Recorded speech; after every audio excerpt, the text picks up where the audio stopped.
Hi, I'm Lisa. Welcome back to Biblical Reality Check.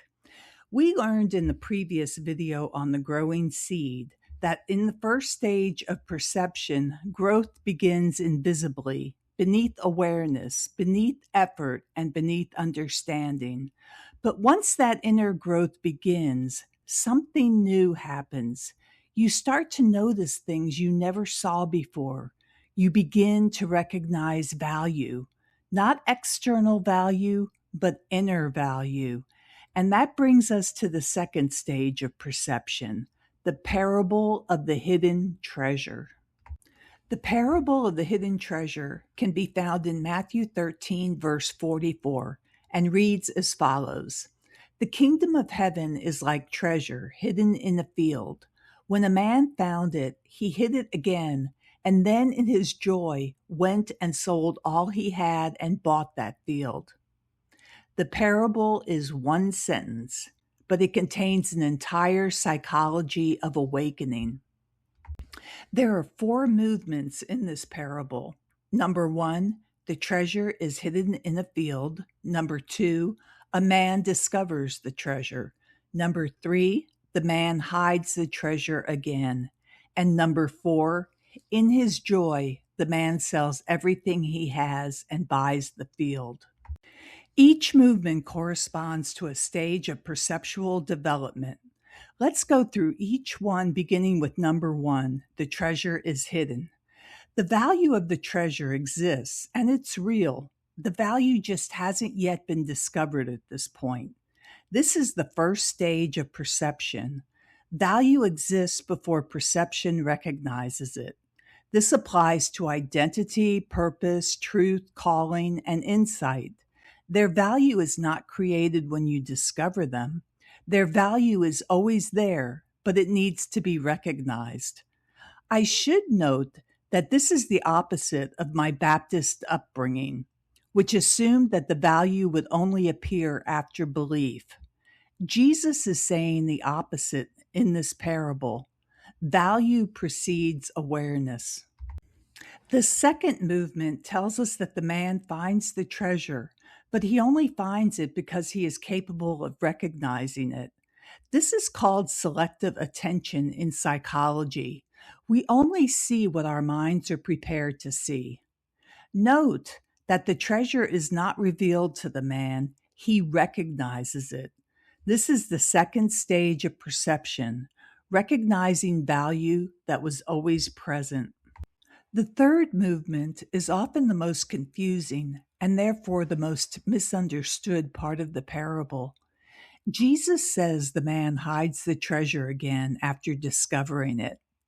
This can be understood as the third stage of perception. What is newly perceived must be protected while it is still forming.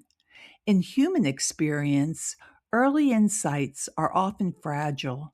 They require space to take root, and premature exposure can invite misunderstanding or dilution. From a psychological perspective, emerging insights and shifts in identity are often vulnerable in their early stages and benefit from careful integration. Similarly, in neuroscience, the formation of new patterns involves gradual reinforcement.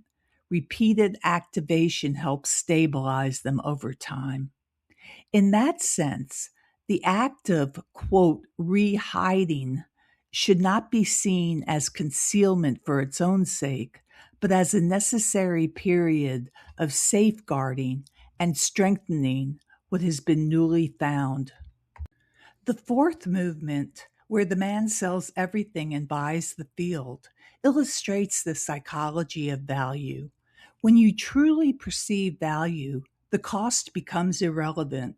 When you see what is real, everything else reorganizes around it. When you recognize inner treasure, old identities fall away. This isn't loss. This is alignment. The man buys the field because he knows he cannot possess the treasure without embracing the terrain it was grown in.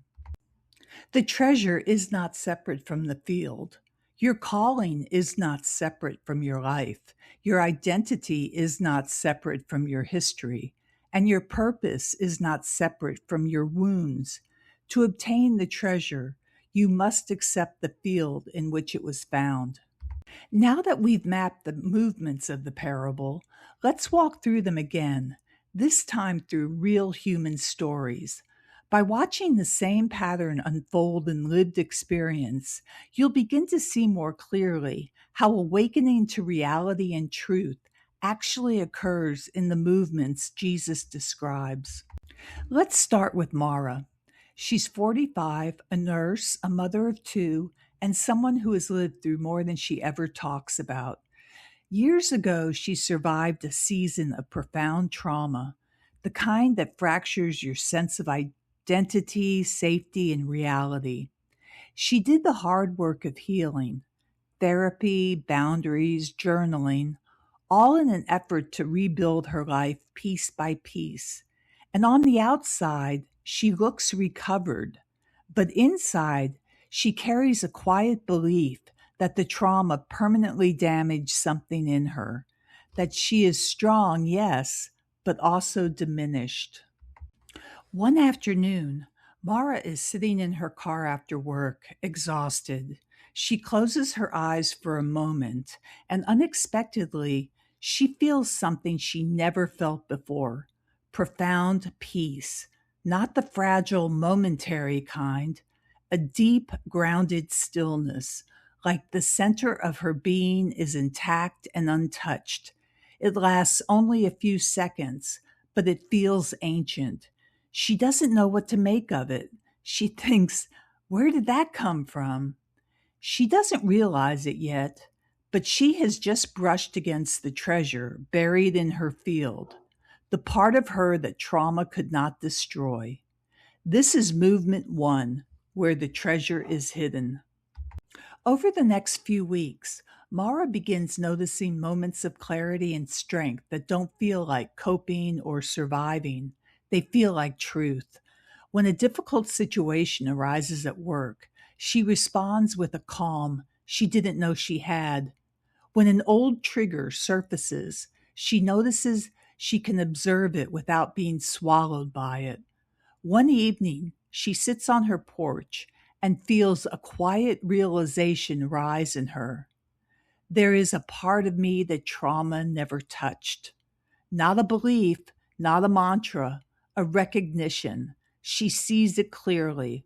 Her core self, her awareness, her presence, her inner wisdom was never damaged. It was buried, and now she can perceive it. This is movement two, where the treasure is discovered. Mara doesn't tell anyone, not because she's ashamed, but because she knows how easily people misunderstand trauma healing. She doesn't want anyone to say, see, everything happens for a reason, or maybe the trauma made you stronger. She knows that's not true. Trauma didn't make her stronger. Her strength was the treasure that helped her survive the trauma. So she protects that insight.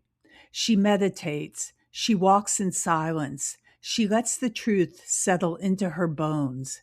She hides the treasure again, not to conceal it, but to stabilize it. This is movement three. Over time, Mara begins reorganizing her life around this new perception. She stops apologizing for her boundaries. She stops minimizing her needs. She stops defining herself by what happened to her. She lets go of relationships that only knew the wounded version of her. She invests in the practices that nourish her inner life. She chooses work that aligns with her values instead of her fears. She starts painting. She sells the identity built around survival, and she buys the field, the inner terrain where her true self lives. Not because she is trying to erase her past, but because she finally sees the truth beneath it, which tells her that her trauma was not the treasure. Her survival was not the treasure. She was the treasure, and she always has been. This is movement 4, where she sells everything and buys the field. Let's look at another example. Jordan is 16 years old, quiet, observant, and the kind of kid teachers describe as smart but not living up to his potential. He's not rebellious and he's not dramatic. He's just unsure of himself. Jordan has spent most of his life feeling like he doesn't fit in. Not athletic enough for the athletes, not artistic enough for the artists, not outgoing enough for the extroverts. He assumes he's average, maybe even forgettable. What he doesn't know is that something in him is already growing, quietly, invisibly, but he doesn't yet have the perception to recognize it. One afternoon, Jordan is sitting alone in the school library, waiting for his mom to pick him up. He's bored, so he pulls a random book off the shelf, a book of short personal essays. He starts reading one, and something strange happens. He feels connected. The writer is describing emotions Jordan has never been able to articulate: loneliness, pressure, the feeling of being on the outside looking in. Jordan thinks, "This is exactly how I feel." He doesn't know it yet, but he has just brushed against the treasure buried in his field, the ability to understand and express the inner world. It's been there all along, hidden. This is movement 1.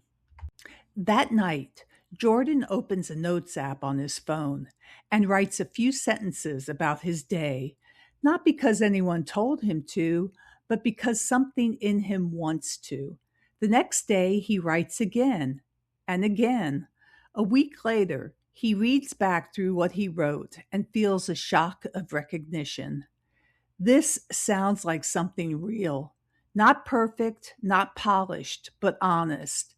He realizes he has a voice, a way of seeing and expressing things that other people don't. He didn't create this treasure, he recognized it. This is the second movement of the parable. Jordan doesn't tell anyone, not because he's ashamed, but because he knows instinctively that if he shares this too soon, someone might laugh or say, "You're being dramatic." So he protects it. He writes quietly at night. He reads more essays. He lets the treasure grow roots. He hides it again, not to conceal it, but to let it stabilize. This is movement 3. A few months later, Jordan's English teacher assigns a personal narrative essay. Jordan writes from the same place he's been writing privately: honest, raw, real. His teacher pulls him aside after class and says, "Jordan, you have a gift." And for the first time, Jordan believes it. He starts taking writing seriously. He joins the school literary magazine. He stops trying to fit into groups that never felt right. He reorganizes his life around what he now knows is real: his voice. He sells the identity built on invisibility and buys the field, the inner terrain where his treasure lives. This is movement 4. As these two examples show, the hidden treasure describes the moment when a person says, "I know who I am. I know what matters. I know what I must do," not because someone told them, but because they saw it. Your hidden treasure is when inner truth becomes visible, value becomes recognizable, identity becomes undeniable, and perception shifts from external to internal. This parable follows the parable of the growing seed because once unseen growth begins, the next perceptual shift is recognizing value where you never saw it before. The treasure is already in your field. It always has been there. Perception is the moment you finally recognize it. And once you do recognize it, everything else in your life reorganizes around that recognition. But the story doesn't end with recognition, because once a person sees the treasure and reorganizes their life around it, A new question emerges. What is this value truly worth? Not just psychologically, but ultimately, not just in terms of identity, but in terms of total devotion. That's where the next parable begins. Jesus tells of a merchant in search of fine pearls who, upon finding one pearl of great value, goes and sells everything he has to obtain it. If the hidden treasure is about discovering what was always within you, the pearl of great value is about refining that perception even further, recognizing not just that something has value, but that there is one reality so singular, so ultimate, that everything else becomes secondary in comparison.